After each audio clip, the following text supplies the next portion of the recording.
ये आप गिर गई थी ना गाड़ी से ना, उतरते वक्त आप उतरते वक्त गिर गई थी ना, पाँव फिसला आपका, गाड़ी स्लिप हो गई थी ना। अब ठीक है, बस पाँव बाकी सारे फिसल गया ना, पाँव फिसला है आपका, सब ठीक है। वो ठीक है, वो बाहर है ना, ले जाते हैं अभी उनके पास आपको। आप और कहीं तो नहीं लगी ना? ये सारे ठीक है ना? ये जगह ठीक है? हाँ ठीक है, हाँ ठीक है, बस माशाल्लाह। सर्दी तो नहीं लग रही है? और सर्दी लगती है ऐसी कपड़े बस। अच्छा बस ठीक है, बस ठीक है, सारे ठीक ठाक हैं।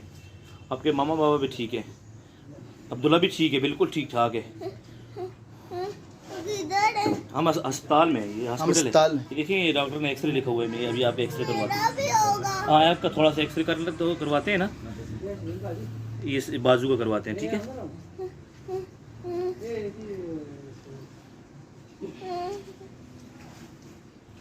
आपके और भाई भी हैं? आप कितने बहन भाई हैं? 2।